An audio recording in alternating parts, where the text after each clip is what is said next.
나쁜 인간과 착한 인간. 나쁜 인간들이 성공한다. 악하지 않고 착한 사람이라는 희망을 가지되 모든 사람들이 나쁜 사람일지도 모른다는 최악의 경우에 대비해야 한다. 선과 악은 불가분의 관계이다. 서로의 존재가 없이는 무의미하기 때문이다. 자유는 선하다. 하지만 거기에는 악을 행할 자유가 포함된다. 때로는 악할 필요가 있다고 가르치는 사람은 거의 없지만 착하게 살아야 한다고 가르치는 사람들은 늘 차고 넘친다. 노먼 빈센트 필이나 나폴레온 힐과 같은 유명 자기계발서 저자들의 논조는 한결같다. 길이 아닌 길은 가지 말아야 한다며 늘 하나의 반듯한 길만을 제시한다. 그들은 우리에게 항상 기도하라, 이루어지리라 고 강조하지만 정작 부자가 되는 사람들은 바로 그 책의 저자들 뿐이다. 우리가 속고 있는 사실들 중 한 가지는 유명 자기계발서 저자들은 실제로 대부분 지배층의 이데올로기를 반영하는 책 장사꾼들이라는 것이다.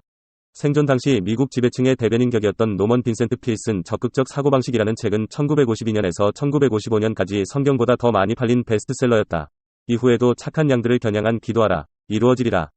유형의 책들은 인간의 약한 심성을 이용하여 서민들의 호주머니를 엄청나게 털어갔지만 정작 부자가 된 것은 생각하라 부자가 되리라와 긍정의 힘, 내 안에 잠든 힘을 깨워라, 시크릿 같은 통속 자기계발서의 저자들 뿐이었다.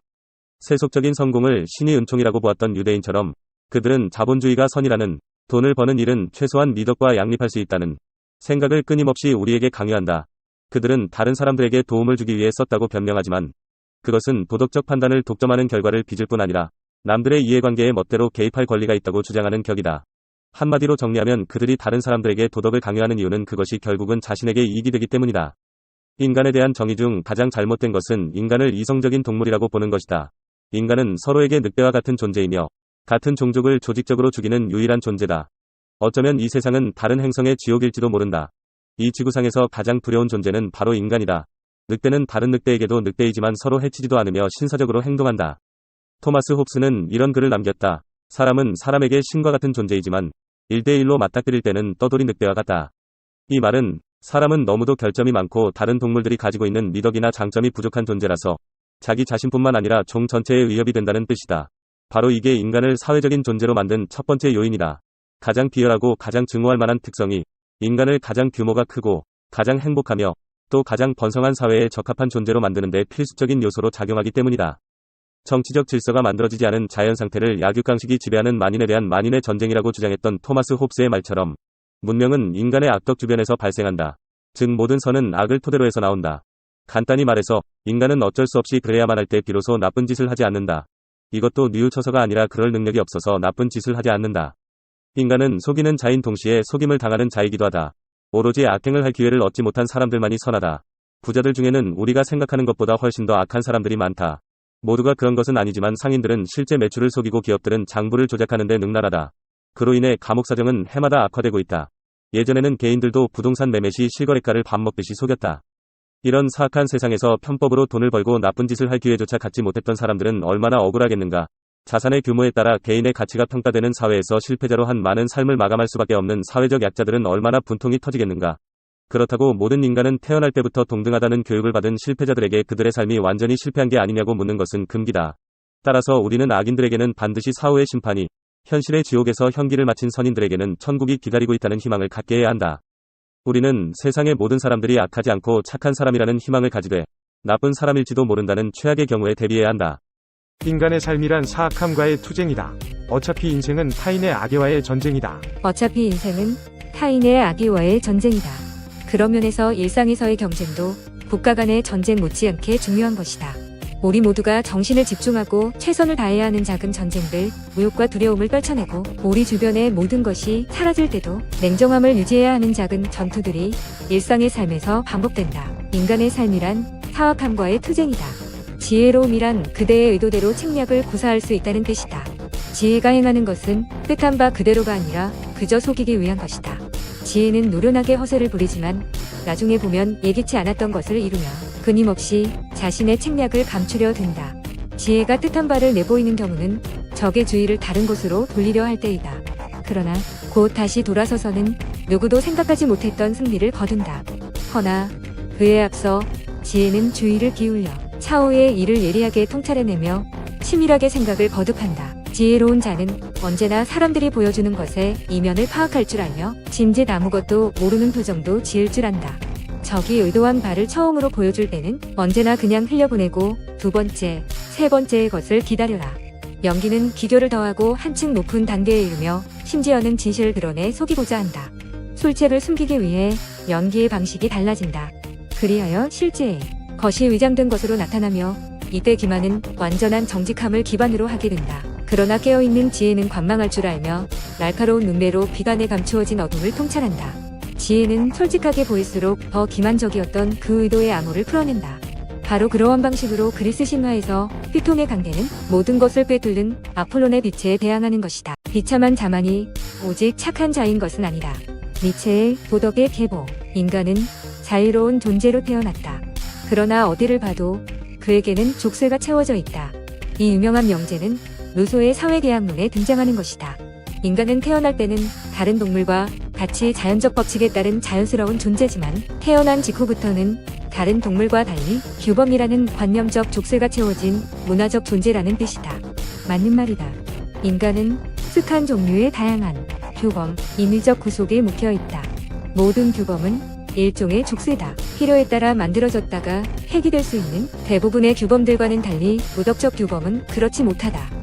인간적 삶에 있어서의 도덕 규범의 필요성은 모든 동물에 있어서의 생물학적 욕망 충족의 필요성처럼 인간 존재의 필요 조건이다. 모든 규범이 일종의 족쇄라면 인간에 있어서 도덕적 규범의 족쇄만큼 더 보편적이고 영구적인 족쇄는 존재하지 않는다. 대체 도덕이란 무엇인가? 도덕은 사회적 동물로서 인간의 복지가 각자 다른 삶들의 복지와 직접 혹은 간접적으로 관련된 행동 규범이다. 구체적인 도덕 규범의 사례로는 남을 위해서 자신을 희생하라, 남을 자신처럼 사랑하라, 약자를 도와라, 남을 살해하지 말라 등을 들 수 있다. 왜 자신의 이익을 희생하면서 그러한 규범을 지켜야 하며 만일 그런 근거가 갖는 권위가 있다면 그 권위의 원천은 무엇인가? 이런 물음들에 대한 전통적 대답은 기독교로 대표되는 서양 종교에서는 모세의 10계명이 보여주듯이 창조주의 의도에서 찾았고 불교, 유교, 도교로 대표되는 동양 종교에서는 초월적 우주의 원리에 의해서 정당화되었다. 근대 이후에는 다수의 최대 이익이 되는 행동의 선택 등을 가장 합리적인 도덕 규범으로 여기게 되었다. 이러한 정당화에 의해서 기존의 도덕적 가치관, 그 가치관에 기초한 사회적 질서와 권력이 유지되어 왔다. 그러나 19세기 철학자 니체는 도덕의 계보라는 책을 통해 도덕 규범의 이러한 전통과 정당화는 객관적 근거가 없는 허구적 사기술이라고 주장한다. 도덕적 규범과 그 가치는 자연스럽게 발견된 것이 아니라 어떤 특정한 부류의 인간이 특정한 목적을 수행하기 위해서 꾸며낸 소설에 불과하다는 것이다. 모주에는 구체적, 감각적 인식 대상으로서의 현상만 있을 뿐 평가, 대상으로서의 비가시적, 도덕적 가치는 객관적 사실로 존재하지 않는다는 것이다. 그럼 어떻게 해서 선악, 옳고 그름의 관점에서 인간을 평가하는 도덕적 규범이 인간의 행동을 규제하고 속박하게 되었는가? 니체는 이 책에서 어언학을 동원해 사회심리학적 설명을 제공한다. 동물의 세계와 마찬가지로 인간의 세계에서도 개개인과 그들의 모든 행동은 건강한 자와 병약한 자, 강자와 약자, 능동적인 자와 반동적인 자, 명령을 내리는 자와 명령에 복종하는 자, 지배자와 피지배자, 주인과 노예, 채권자와 채무자, 양반과 상인, 주인과 하인, 귀족과 천민, 부자와 갱자, 행복한 자와 불행한 자, 소수 엘리트와 다수 대중 등으로 분류된다. 각 부류의 인간들의 행동과 가치는 실용적, 생물학적 번영이라는 관점에서 좋거나 나쁘거나라는 수로로 비도덕적 관점에서만 차별적 평가 대상이 된다. 나쁜이라는 평가 범주에 속하는 피지배 계층이 좋은이라는 평가적 범주에 속하는 지배 계층의 경멸, 억압, 약탈의 대상이 된다. 그에 비례해서 지배 계급에 대한 피지배 계급의 소외감, 원한, 적대감, 복수심 등은 상대적으로 커지고 때로는 겉으로 드러난다. 니체는 도덕성에 대한 이런 상반된 관점을 각각 주인 도덕과 노예 도덕이라고 부른다. 그는 책에서 도덕이 바로 이런 두 종류 사회 계층 간의 갈등에서 약자들이 강자들에게 대항하고 궁극적으로는 복수하기 위해 절묘하게 고안해낸 지적이고 복잡한 전략이라고 주장한다.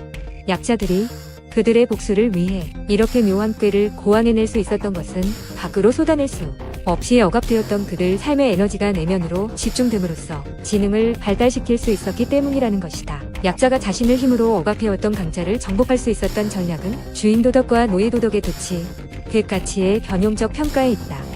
한제, 도덕적으로 대립되는 가치를 지칭하는 선과 악이라는 독일어는 원래 단순히 어원적으로 뿌리를 같이 하고 있는 좋거나 나쁘거나라는 비도덕적인 가치를 지칭하는 대립 개념의 변용에 의해서 생겼다는 것이다. 강자가 자신이 원하는 대로 자유롭게 하는 모든 것, 그 강자의 삶의 방식, 강자의 행복은 불행을 느끼는 약자의 관점에서 볼 때 선망의 대상이다.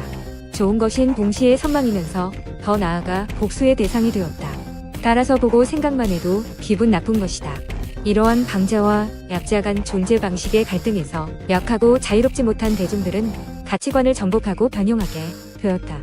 약자들은 불행한 자신과 삶의 방식이 도덕적으로 좋은, 즉 선한 것이고 자신들을 지배하는 소수의 강하고 행복한 자들과 그들의 삶의 방식이 도덕적으로 악한 것이라는 주장을 조작했다. 니체는 원래 비도덕적 좋고 나쁜이라는 대립 개념들이 선한 악한이라는 도덕적 대립 개념으로 변형됨으로써 과거에 그냥 좋게 여겼던 엘리트 귀족이나 강한 지배자는 도덕적으로 악한 자로 변신하게 되었고, 그냥 바람직하지 않게 생각했던 약한 피지배자들은 스스로를 도덕적으로 선한 자로 인식되었다는 것이다. 약자의 복수 전략인 이러한 가치 전도가 주인에 의해 수용됨으로써 주인이 죄책감을 느끼게 된 대반에서 노예는 우월감을 갖게 되었다. 니체의 도덕의 계보가 주장하는 결론은 단순한 가치의 전도가 아니라 약자에 의해 전도된 우와 같은 가치의 총체적 재전도를 통해 세계의 모습과 도덕적 가치의 의미를 올바로 깨달아야 한다는 것이다. 니체는 현실을 직시함으로써 현재 부정적인 세계관에 강력하게 저항하고 자유롭고 주체적인 창조적 인간으로 거듭나야 한다고 말하고 있다. 이런 니체의 도덕관에는 도덕적 족쇄에서 해방된 긍정적이고 창조적이며 자유롭고 적극적인 초인의 이상이 자리 잡고 있다. 도덕의 계보는 니체의 후기 저서로서 선악의 저편에서 말한 도덕에서의 노예반란을 좀 더 자세히 설명하고 내용을 확장시켜 3개의 논문으로 작성된 책이다. 어쨌든 이 책에서 추구하는 초인은 관념적으로나마 우리를 자유롭게 만들어준다. 비참한 자만이 오직 착한 자인 것은 아니다. 허약한 감상이 아닌 주체적 사회로 니체가 말한 도덕의 가치를 재검토해 보자. 진리의 의지만이 우리를 용감하게 할 것이다. 유용하게 보셨다면 검색창에서 성필원으로 검색 부탁드려요. 놈은 나쁜 놈이 아니다. 때로 못된 짓도 할 줄 알아야 성공한다. 때로 못된 짓도 할 줄 알아야 성공한다. 는 논리는 위대한 인물들의 발자취를 통해서도 확인할 수 있다. 학교는 우리에게 데모노 괴테, 셰익스피어와 계몽사상가 볼테르가 마치 정의의 사도인 양 그렇게도 열렬히 가르쳤다. 언제나 너무 적은 보수를 준다고 출판업자들을 비난하던 괴테는 1827년에 60권짜리 최종 판권을 발행하는 대가로 오늘날 20억 원에 해당하는 엄청난 액수를 챙겼다. 이렇게 늘 선인세로 출판업자들에게 엄청난 보수를 챙기곤 했던 괴테가 1829년에 다음과 같이 말한 것을 보면 그가 어떤 인물인지를 알 수 있지 않을까? 출판업자들은 모두 악마 편이다. 분명 그들을 위한 지옥이 따로 있다. 셰익스피어는 작품을 팔아 벌어들인 돈 중 상당한 액수를 부동산에 투자했으며 그것들을 농민들에게 임대한 임대료로 오늘날 디즈니랜드 수준의 훌륭한 집들을 집요하게 소망했다. 햄릿이 만들어진 계기도 수지 맞는 사업이 될 거라고 판단한 일단의 사업가들 때문이며 셰익스피어가 이 사업에 합류한 것은 당시 그에게 돈이 필요했기 때문이다. 이기심은 때로 미덕이 될 수 있다. 이기심은 생존에 필수적이며 생존 없이는 우리 자신보다 더 사랑하는 사람들을 지킬 수 없다. 인간은 달과 같아서 어느 누구에게도 보이지 않는 어두운 면이 있다. 18세기 프랑스의 계몽사상가 볼테르가 이룩한 재산의 기반은 복권으로 마련되었다. 그것은 우연이 아니고 복권업자의 계산착오를 이용한 결과 가능한 일이었다.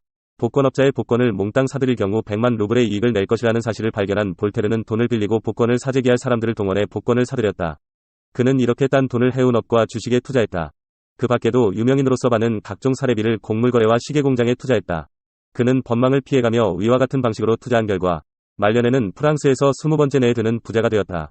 그가 아마 한국에 있었다면 금감원, 국세청과 검찰청을 제 집처럼 드나들었을 것임에 틀림이 없다. 오늘날 위대한 자선가로 알려진 록펠러도 예외는 아니다. 록펠러가 스탠다드 오일을 세워 석유산업을 한 손에 움켜쥐는 과정에서 경쟁자들을 무자비하게 거꾸러뜨린 이를 미 언론은 클리블랜드의 대학살이라고 부른다. 폭력사태로 사망자도 여러 나왔다. 그때부터 록펠러는 악의 화신으로 꼽혔다. 침대 곁에 권총을 둬야 했을 만큼 생명의 위협도 받았다. 미국 노동운동사에서 가장 참혹한 사건으로 알려진 러드로의 학살이 일어났던 콜로라도주 탄광의 주인도 록펠러였다. 여기서도 여자와 어린이를 포함해 수십 명이 죽었다. 미국 정부는 1911년에 록펠러의 스탠더드 오일 왕국을 독점기업으로 규정하여 해체시켰다. 그럼에도 우리는 늘 어릴 때부터 정의롭고 착하게 살아야 한다고 귀에 못이 박히도록 교육을 받아왔다. 지금도 세상은 우리에게 항상 착하게 살라고 한다. 아니, 우리는 늘 착해야만 했다. 어릴 때 우리가 잘못을 하면 우리가 좋아하는 일을 하지 못하게 되거나 사정없이 맞는 식으로 그 대가를 치러야만 했던 것을 기억해보라. 우리는 도덕규칙을 준수하고 예의 바르게 행동하고 다른 사람을 존중해야 한다고 늘 배워왔다. 또한 우리들 대부분은 선행이 보상을 받고 선이 악을 이기며 모든 것의 종착역은 착하고 정의로운 것이라고 배웠다. 그러나 정직과 선행은 아름다운 이상일 뿐 이는 완전히 잘못된 생각이다. 현실에서는 악행이 승리하는 경우가 비일비재하다. 권선징악의 그런 논리는 소설 속에서나 통할 뿐이다. 악행이 발각될 확률이 점점 적어지고 설령 발각된다 하더라도 그 처벌은 미미하다. 그에 비해 악행을 통해 얻을 수 있는 성공의 열매는 너무나 크고 달콤하다. 엄청난 거짓말을 하거나 사기를 치고도 여전히 승승장구하는 사람이 주변에 넘쳐난다. 거짓 회계를 일삼거나 탈세 혐의를 받은 기업도 여전히 대단한 기업으로 대접받고, 학력을 속인 연예인은 단 몇 마디 반성의 말로 방송에 복귀하며, 주가 조작과 사기로 엄청난 부를 축적한 후보들이 부를 등에 업고 정치계의 실세로 등극한다. 때로 우리는 선보다는 악에서 더 많은 것을 배운다. 현실, 특히 정치나 비즈니스 분야에서 남을 위하고 착하게 살아야 성공한다는 논리를 폈다간 비웃음을 사기 십상이다. 정치는 악하다 못해 너무 더러워 놀랄 필요성도 느끼지 못할 정도다. 비즈니스 세계가 상대적으로 낫다는 이야기는 아니다. 이 바닥에서 살아남으려면 더러운 짓을 해야 할 때가 더 많다. 정정당당함이나 페어플레이 정신은 통용되지 않는다. 경쟁자가 넘어졌을 때는 일으켜주면 안 되며, 오히려 넘어져 있는 동안 짓밟아야 한다. 이는 헨리 포드, 빌 게이츠 같이 성공한 기업가들은 물론 다음에 한메일, 네이버의 검색 포털 같은 성공한 기업들이 충실히 이행해온 비즈니스 생리다. 빌 게이츠가 인터넷 브라우저 업계의 선도 기업이었던 넷스케이프를 박살낼 때를 떠올리며, 넷스케이프의 마이크 호너는 이렇게 말했다. 그러니까 그 사람들 말은 이런 거였죠. 여기 맛있는 개똥 샌드위치가 있어. 겨자 소스든 케첩이든 원하는 건 뭐든 뿌려도 괜찮아. 근데 너희는 이 샌드위치를 꼭 먹어야 해. 안 그러면 우리가 너희를 끝장내버릴 테니까. 세상에는 나쁜 목적으로 착한 행동을 하는 사람들도 많다. 스코틀랜드계 미국인 거부 앤드루 카네기 역시 자선행위를 하기는 했지만 속으로는 복지에 대해서 비관적인 생각을 가졌다. 그는 자서전에서 이렇게 말했다. 이른바 자선행위에 쓰는 $1000 가운데 $950는 차라리 바다에 버리는 것이 낫다. 자선으로 먹여 살리는 주정뱅이, 불황자 또는 무익한 게으름뱅이 하나하나가 이웃을 부도덕하게 감염시킨다. 열심히 일하는 근면한 사람에게 그의 요구를 충족시킬 수 있는 더 쉬운 길이 있다고 가르치는 것은 전혀 도움이 되지 않는다. 감정은 적을수록 좋다. 자선행위로는 개인이든 인류든 나아질 수가 없다. 드문 예외를 제외하면 도움을 받을 자격이 있는 사람은 오히려 도움을 요구하지 않는다. 진정으로 귀한 사람은 결코 그것을 요구하지 않는다. 자본주의에 악이 없다면 기독교에 지옥이 없는 것과 마찬가지다. 국내 재벌 총수들의 다수가 탈세나 기업자금 횡령, 주가 조작 등 자본주의 근간을 훼손했다는 사실은 전 국민이 다 아는 이야기다. 심지어 모 도지사는 불교 방송 라디오 인터뷰 도중 우리 사회에 만연한 부정부패 현상을 별거 아니라는 듯 이렇게 발언한 적도 있다. 우리나라 기업인 중 재판 안 받은 사람 누구냐? 10대 기업 중 재판 안 받은 사람들이 거의 없다. 이러한 분위기가 사회를 지배할 정도가 되었으니 재계, 정치계, 스포츠계, 법조계, 교육계, 위학계 등 모든 분야의 뻔뻔스런 탐욕이나 속임수가 판치는 것은 너무나 당연한 일이 되었다. 그야말로 위대한 악을 향한 자본주의의 위대한 승리였다. 지난 30년간 부유층은 다른 계층과 비교해 엄청나게 더 부유해졌을 뿐 아니라 음지에서 정치 권력에 불을 투자해왔다. 부자들은 모든 법과 각종 규제에 영향을 미치며 불을 사용해 정의롭지 못한 일이 용인되도록 법을 왜곡하고, 법을 고쳐 부정을 적법한 행동으로 둔갑시키고, 부정이 드러나도 처벌받지 않고 유유히 빠져나간다. 이른바 악의 확대 재생산을 통한 부익부 빈익빈의 약진이다. 다행인 점은 지옥에는 이미 악한 자들로 넘쳐나서 우리는 이제 들어가기도 어려울 것이라는 점이다. 치팅컬처의 저자 켈러어는 특정 부류의 예외적인 사람들만 속임수를 쓰는 게 아니라 사회 전반에 걸쳐 모든 사람들 사이에 거짓과 편법이 횡행한다고 주장한다. 민주주의 사회가 유지되려면 사람들의 권리와 책임을 규정하는 사회계약이 제 역할을 다해야 한다. 아울러 사회계약이 사회 전반에 걸쳐 공정하게 적용된다는 사람들의 믿음이 있어야 한다. 규칙을 지키는 사람들은 손해를 보고 있다고 느끼고, 규칙을 깨는 사람들은 상을 받을 때 사회계약은 그 효력을 상실한다. 이는 곧 나만 나쁜 놈이 아니다라는 자기 변명을 낳게 되며, 결국 많은 사람들이 편법, 속임수라는 무기를 선택하게 된다. 켈러어는 최근 들어 이런 일이 비일비재하다고 지적한다. 오늘날 사람들은 체제가 자신에게 공정하지 못하다고 판단할 경우 윤리관을 쉽게 바꾸는 경향이 있으며, 더 큰 문제는 우리 사회에서 경제적 승자가 되면 정치 권력도 장악할 수 있다는 것이다. 유용하게 보셨다면 검색창에서 성필원으로 인물 검색 부탁드려요.